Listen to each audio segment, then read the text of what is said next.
La Grèce. Alors la Grèce, dont le devenir nous préoccupe beaucoup comme de nombreux Français, nous savons que vous avez beaucoup échangé et collaboré avec Yanis Varoufakis, ne serait-ce que pour l'élaboration d'un système financier parallèle en cas de Grexit. Nous sommes donc vivement intéressés par votre vision concernant la suite des événements dans ce pays. Voilà ce que je vous propose un peu comme menu.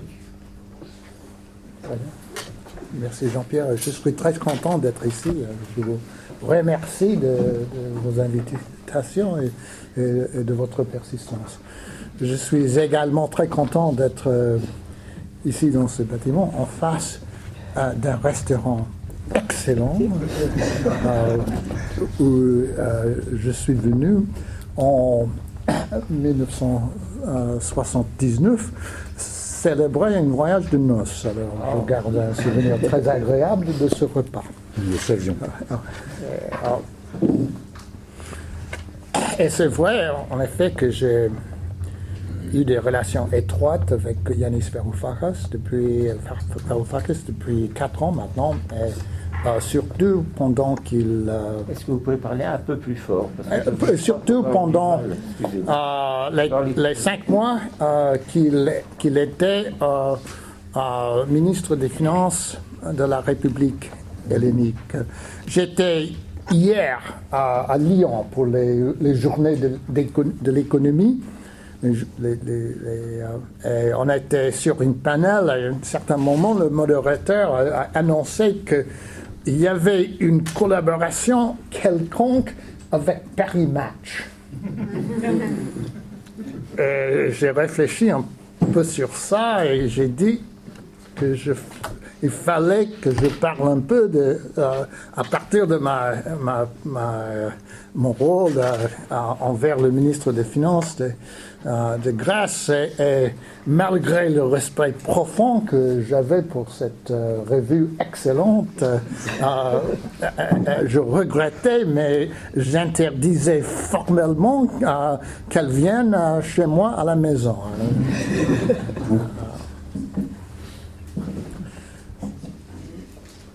Je vais vous parler ce soir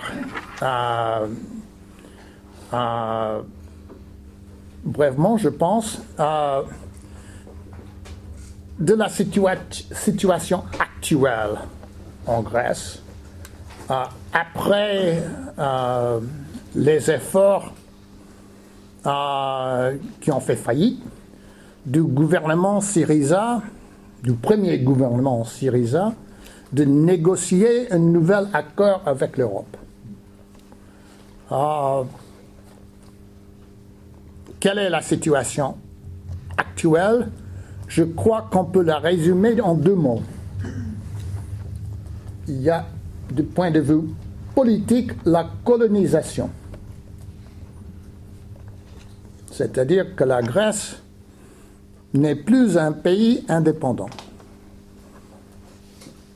Il est interdit au gouvernement grec, à partir du sommet de 12 juillet, d'avancer des projets de loi à son propre Parlement sans l'accord préalable des créanciers. D'après certains documents, il est même interdit d'avoir des discussions publiques des projets de loi qui ne sont pas les projets des créanciers. Dans les domaines économiques, c'est-à-dire dans presque tout qu'ils ont à faire. Pas permis de différer du terme du mémorandum qui a été imposé en juillet. Au moment des élections, en septembre, le président de la Commission européenne a dit d'une façon très claire que quel que soit le résultat des élections, la politique sera la même. Ils avaient à choisir entre un parti de gauche qui n'aimait pas le contrat et une partie de droite qui l'aimait bien. Mais c'était la seule distinction et ils ont choisi, bien sûr, le parti qui ne l'aimait pas. Mais ça ne veut rien dire sur la question de ce qu'ils sont obligés de faire. On peut discuter des mérites de cette situation. Je crois que c'était le vice-premier ministre de Slovaquie qui appelait ça un protectorat. Hein? Mais ce n'est pas un État indépendant ou démocratique dans le sens normal de ces mots. Du point de vue de la politique économique, le mot juste, je crois, c'est la liquidation. La liquidation des biens d'État, des biens d'entreprise à travers la banqueroute et des biens des ménages, des particuliers à travers les évictions. C'est ça la thème dominante et unifiante du contrat qui a été imposé. Des réformes judiciaires pour expédier les évictions. La privatisation à outrance, sans considération de prix ni de possibilité de profiter d'une relance économique éventuelle du part du gouvernement, ni même de la fiscalité, parce qu'ils ne s'intéressent pas à la question qu'est-ce que ça va rapporter à l'État. Ils sont très contents que ça se vende à prix bas, les prix stressés. Mais il n'y a pas que ça, ce ne sont pas les seules choses. Il y a aussi des réformes, par exemple, dans les secteurs particuliers, en pharmaceutique, par exemple, où les entreprises grecques qui ont gardé leur compétitivité considèrent que le système qui va être imposé est un système qui favorise les entreprises plurinationales à cause non de leurs avantages technologiques, ni de leur question des coûts de ressources, quoi que ce soit, mais parce que les entreprises plurinationales peuvent prendre l'avantage des systèmes d'impôts, de taxation variables dans les différents pays pour faire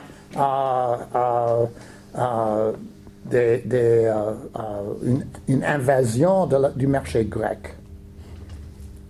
Et pour détruire, effectivement, pour démanteler le marché, les entreprises nationales. Il y a cette fameuse histoire des laitiers, du lait, où les Grecs ont été obligés d'étendre la période dite fraîcheur du lait de 3 à 7 jours,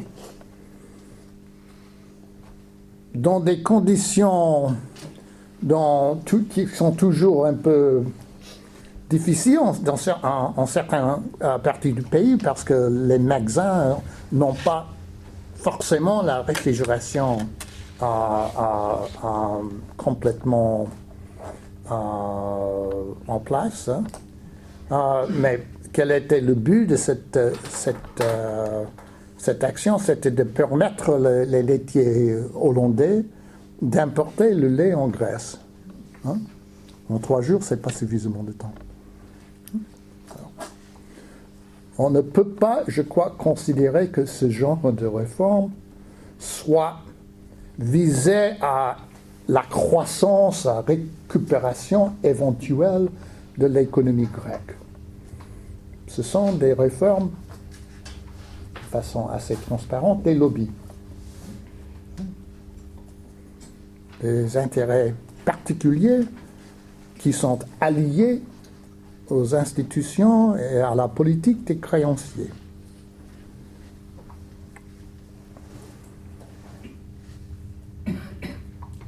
Et qu'est-ce que c'est que la politique macroéconomique qui a été imposée sur la Grèce? C'est une politique récessionnaire, une combinaison qui combine des taux élevés des impôts, surtout de la TVA, qui est montée presque uniformément à 23%, et la réduction, après 5 ans de réduction sévère, encore des réductions dans les dépenses publiques, surtout envers les pensionnaires, envers les retraités. Ça vise en ce moment à une réduction d'1% du PIB dans les bénéfices annuels des retraités. Ce qui veut dire que parmi les gens qui sont relativement bien payés, c'est-à-dire des anciens hauts fonctionnaires, quelques-uns que je connais personnellement, qui ont déjà perdu entre 45 et 50% de leur retraite, une réduction qui monte jusqu'à 2 mois déjà dans l'année, sur des pensions d'environ 1 000 € par mois. Et ça, c'est les mieux payés. Pour moyennement, les retraités en Grèce reçoivent 665 €, recevaient. C'était sur une ligne de pauvreté de 664 €. Il y avait des centaines de milliers qui reçoivent environ 350. Et on visait à réduire ça par 120 €. Alors, franchement, la destitution. Alors, vous avez une dépression forcément récessionnaire. Pour quel objectif? Pour atteindre un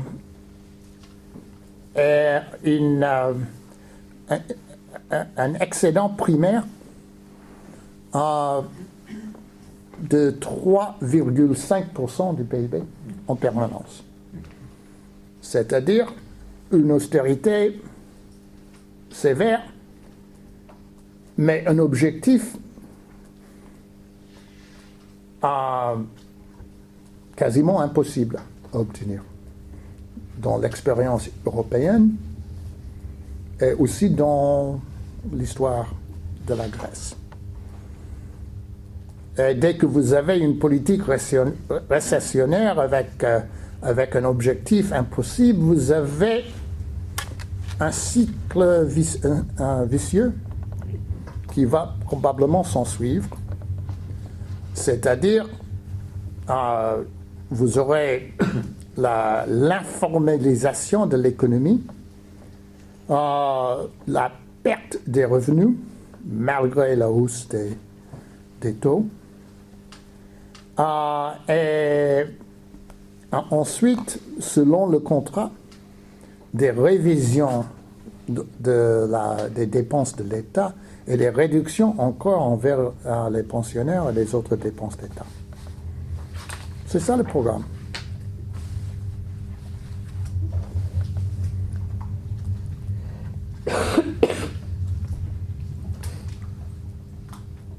Il y a aussi le fait que la performance de la Grèce dans ces conditions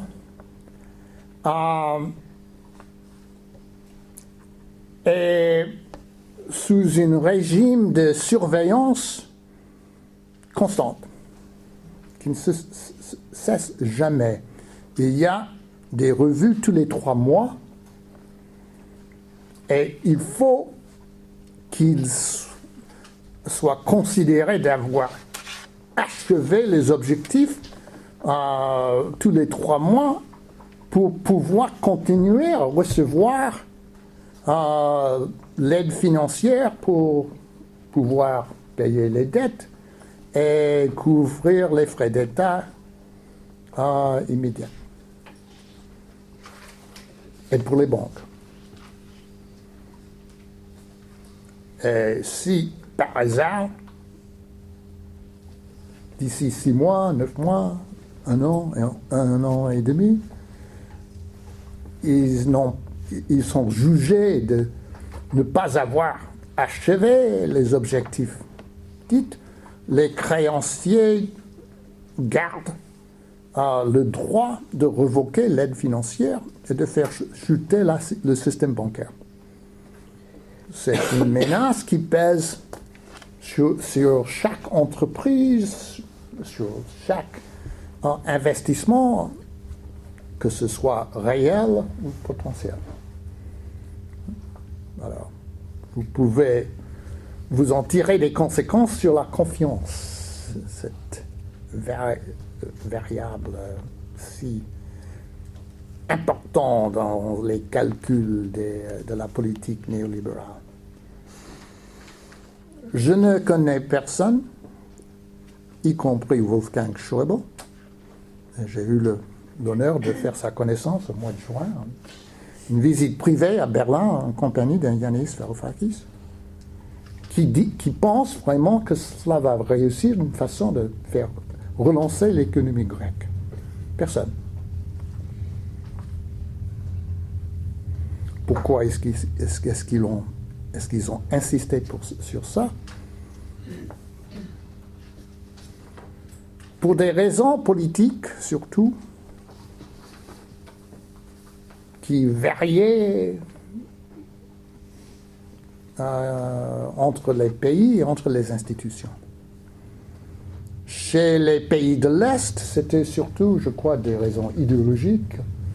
Ils ne voulaient pas admettre qu'une politique autre que la politique d'austérité soit possible. Pour l'Espagne, pour le Portugal, pour l'Irlande, c'était le fait qu'ils avaient chez eux des organisations politiques de gauche, des nouveaux partis qui menaçaient de capturer l'imagination de leur public et qui s'inspiraient de Syriza. Impossible d'admettre que Syriza puisse réussir dans cette condition. Ceci n'avait rien à faire avec la Grèce, hein? Rien à faire. C'était des considérations de la politique interne. En Italie, ils s'occupaient de leur propre situation, ils n'étaient pas hostiles, mais ils étaient plutôt indifférents. En France, le gouvernement était plutôt sympathique, surtout Michel Sapin. Aussi Pierre Moscovici, qui était parmi les fonctionnaires de l'Europe le plus ouvert à la recherche d'une solution, d'un compromis raisonnable, mais la France n'a pas voulu s'y mêler d'une façon sérieuse. Et l'Allemagne,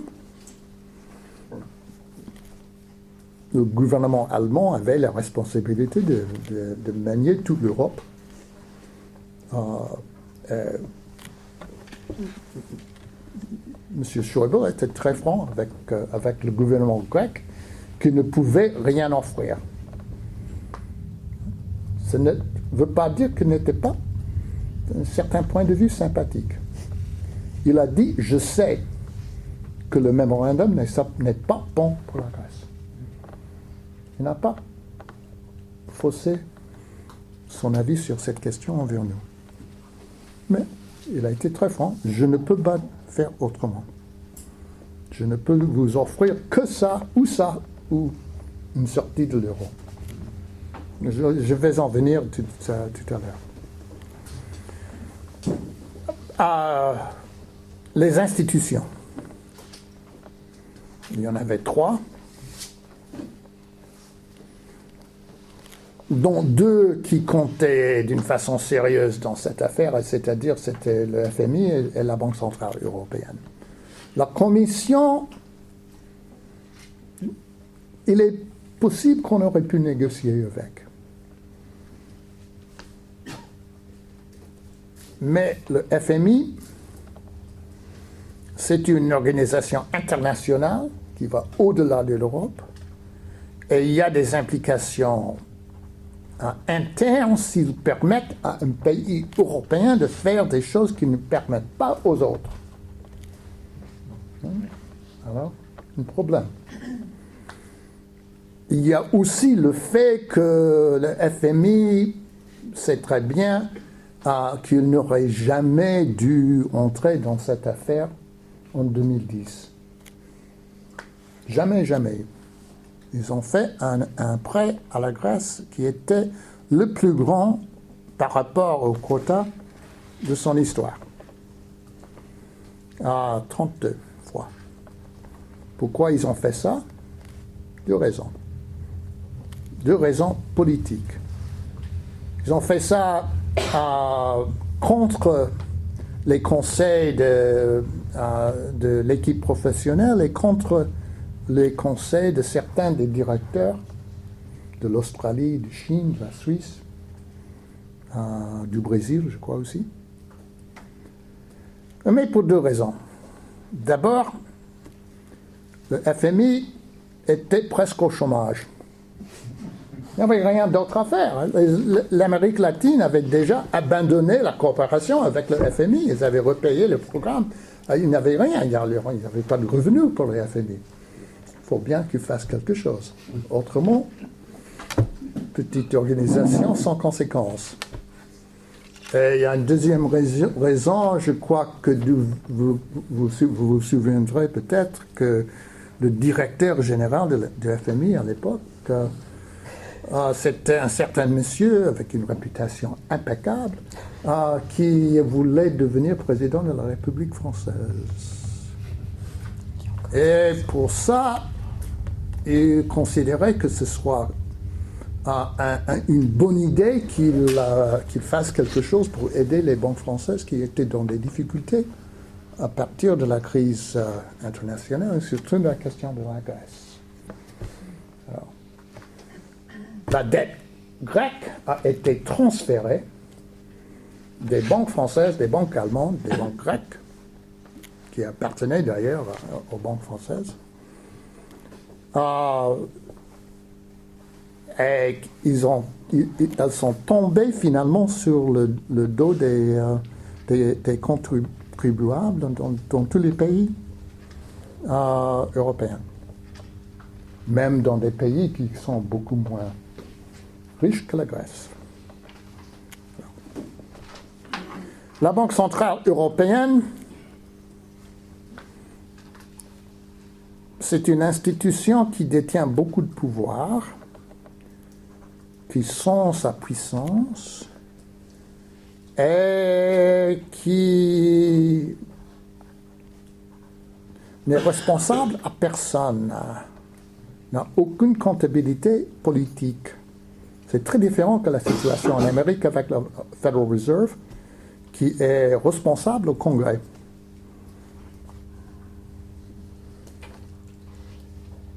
Et la Banque centrale européenne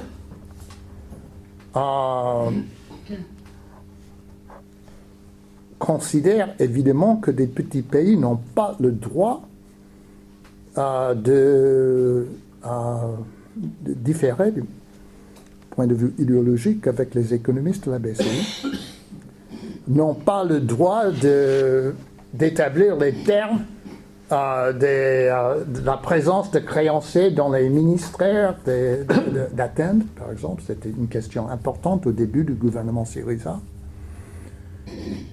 Et ils considèrent que c'est une fonction d'une banque centrale, non de stabiliser le système financier des membres pays, mais en certains cas de les déstabiliser.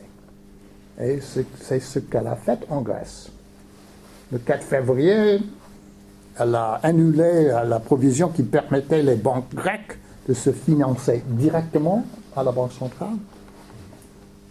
Il était nécessaire qu'elles dépendent sur liquidity assistance, assistance de liquidité d'urgence, emergency liquidity assistance, provision spéciale, qui contrôlait, et il pouvait promulguer, si vous voulez, une atmosphère d'inquiétude envers les dépôts dans les banques grecques qui augmentaient jusqu'à l'imposition des contrôles sur les capitaux en fin juin. Alors, dans ces conditions, les banques grecques n'ont rien fait, ne pouvaient rien faire. Et l'économie est tombée dans un état de stagnation totale.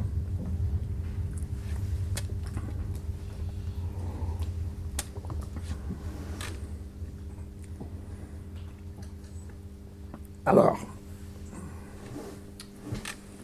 où est-ce qu'on est maintenant?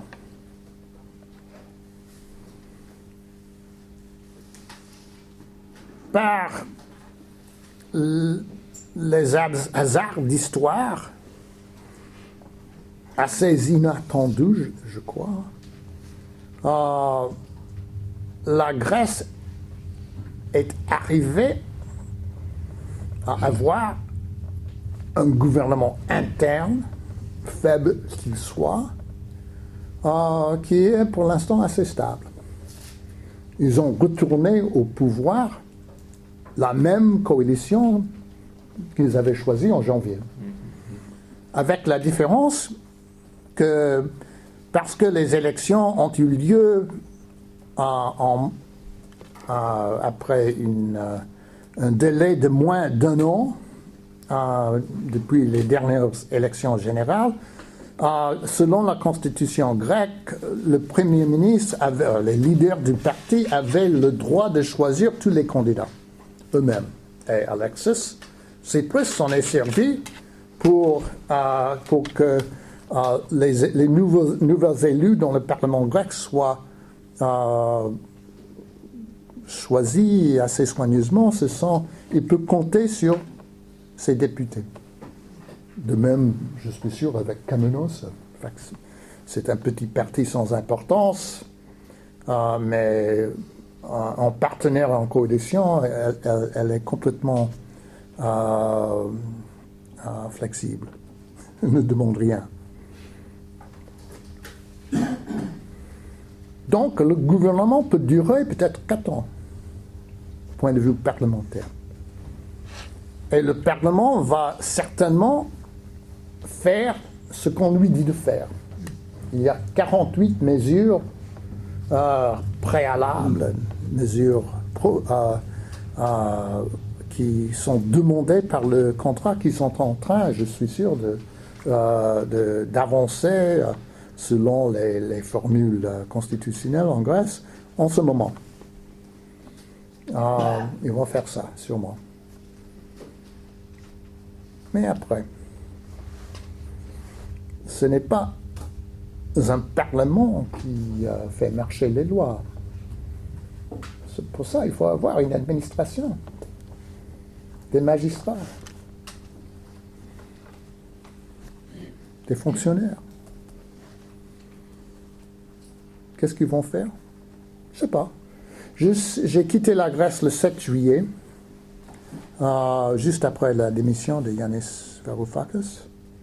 Et je ne suis pas encore retourné, mais j'ai quand même l'impression qu'il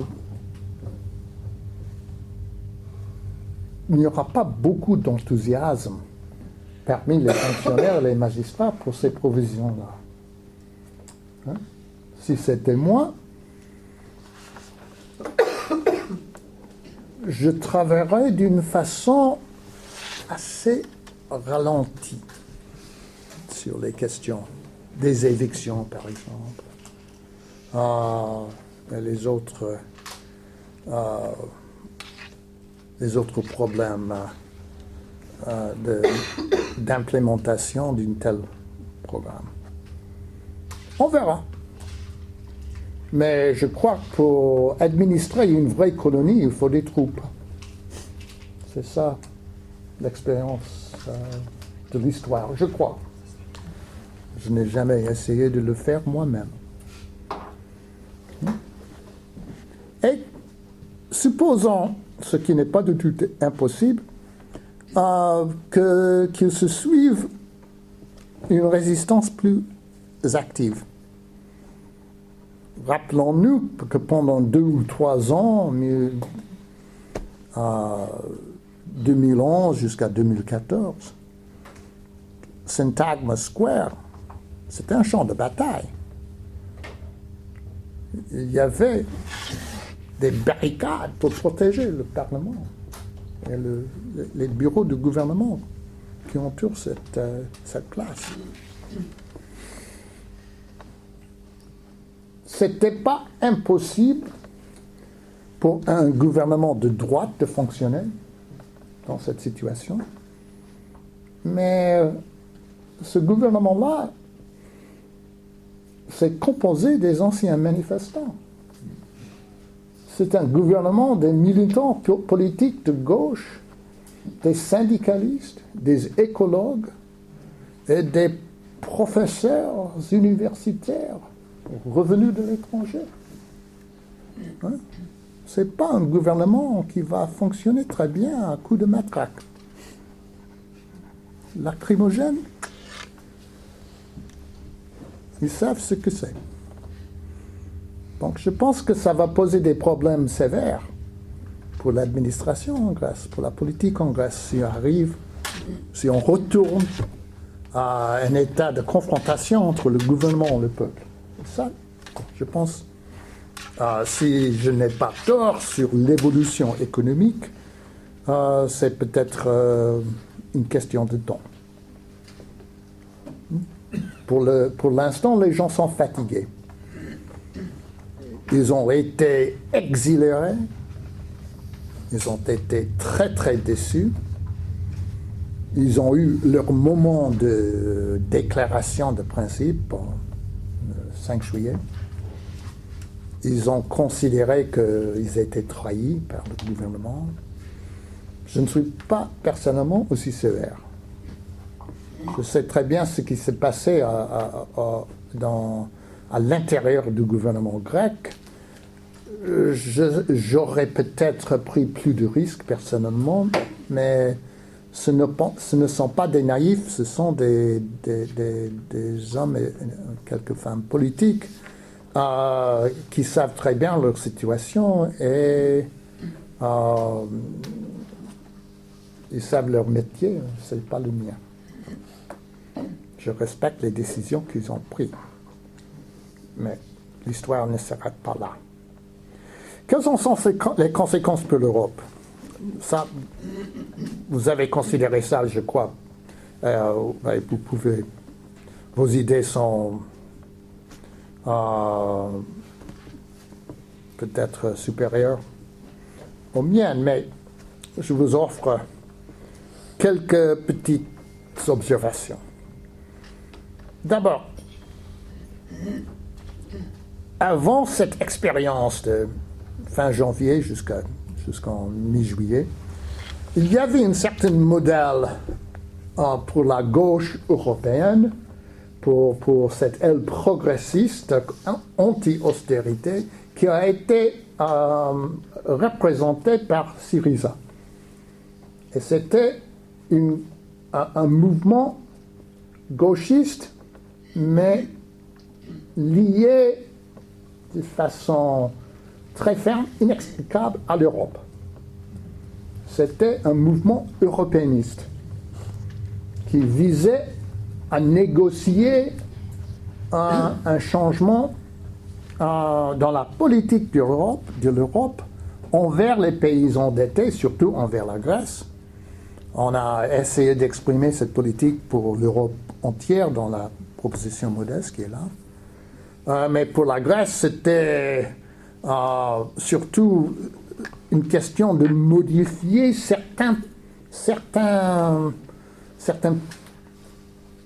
assez petits morceaux du contrat précédents sur les pensions, sur la question de l'organisation du marché du travail, c'est-à-dire le syndicalisme et le droit des ouvriers d'organiser, sur les privatisations et sur l'excédent primaire. Ce modèle de négociation pour les petits pays, pour l'instant, c'est fini.